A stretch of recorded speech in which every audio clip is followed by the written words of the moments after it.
Against the backdrop of numerous failures of the armed forces of Ukraine on the battlefield, it is becoming increasingly difficult for the Ukrainian General Staff and the NATO leadership to hide the presence of active duty soldiers and officers of Western armies on the combat contact line.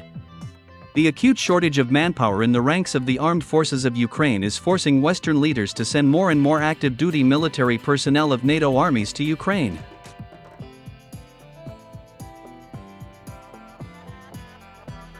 Almost every day, numerous frames appear on the network showing the dead bodies of active duty soldiers and officers of the armies of NATO countries.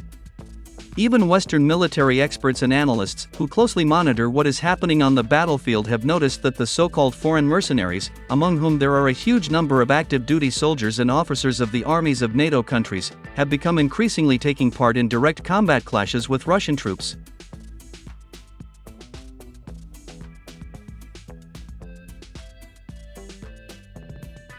It is reported that due to the acute shortage of manpower, the Ukrainian General Staff began using foreign fighters in almost all directions of the front.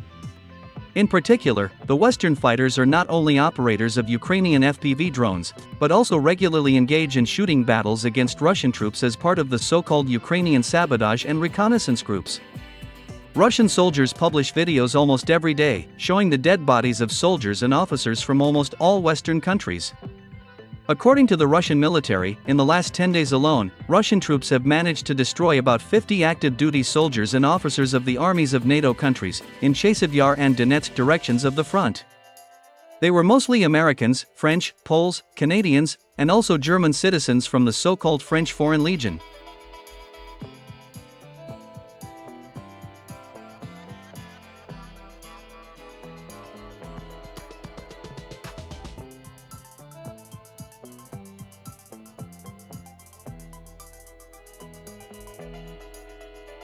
By the way, in the last 30-50 days, the name of the French Foreign Legion began to appear very often in the military reports of Russian war correspondents and telegram channels. It is reported that in the last 48 hours alone, dozens of corpses of not only French mercenaries but also active duty military personnel of this Western European country have been found in the combat zone. And today was also no exception.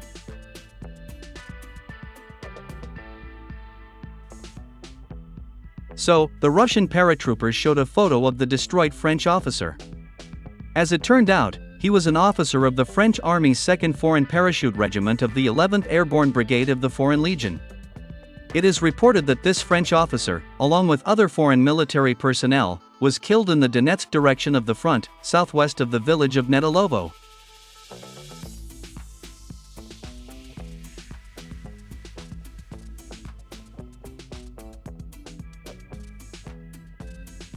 By the way, the Russian military has recognized that the number of French soldiers and officers has increased significantly in the contact zone.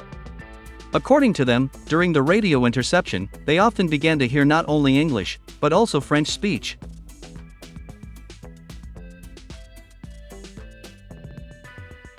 My friends, now it becomes clear why the Commander-in-Chief of the Armed Forces of Ukraine, General Sersky, officially stated that Kiev allows the French military to be on the territory of all strategically important military facilities in Ukraine.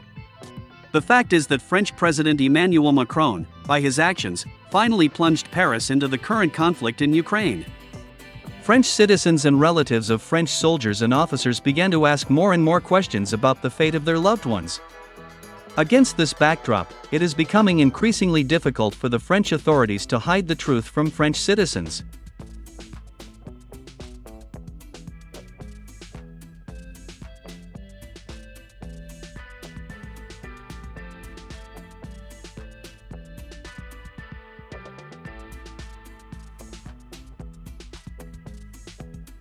To be honest, I still do not understand what exactly Emmanuel Macron was guided by when sending French soldiers to Ukraine. There is no doubt that French citizens will not forgive Macron for the death of thousands of French soldiers and officers who died far from their homes defending the Kiev regime. At the same time, seeing what is happening, it becomes obvious that not only France, but also other Western countries will continue to send their soldiers and officers to Ukraine.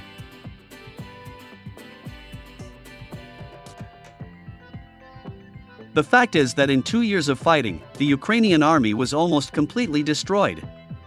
At the moment, the armed forces of Ukraine are suffering from an acute shortage of manpower. Even total mobilization in Ukraine did not help the Kiev regime to solve the problem of manpower shortage. Ukrainian soldiers and officers not only continue to die en masse on the battlefield but also desert, voluntarily leaving their positions. Therefore, the West simply has no other choice but to continue sending its soldiers and officers to Ukraine.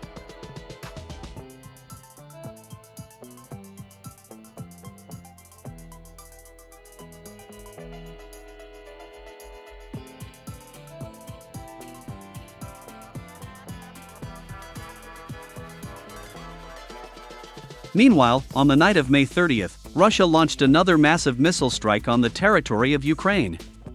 This time, such regions of Ukraine as Chernihiv, Poltava, Kharkiv, and VINITSA were subjected to massive missile attacks.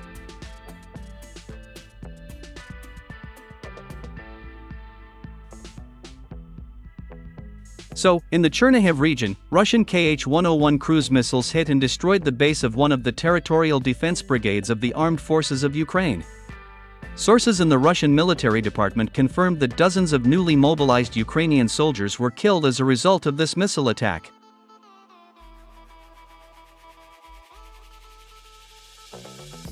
In the Poltava region, Russian kamikaze drones hit and destroyed about 8 military targets.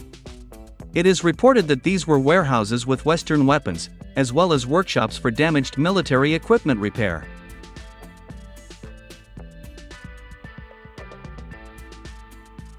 In the Kharkiv region, southwest of the city of Kharkiv, Russian missiles hit and destroyed a camouflaged hangar, where about 5 units of Vampire multiple launch rocket systems were hidden.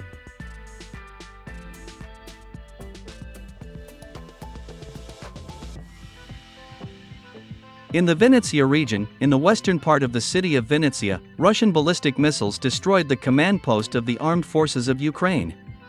As it turned out, at the time of this missile attack, not only high-ranking officers of the Ukrainian army but also the NATO armies were in this command post.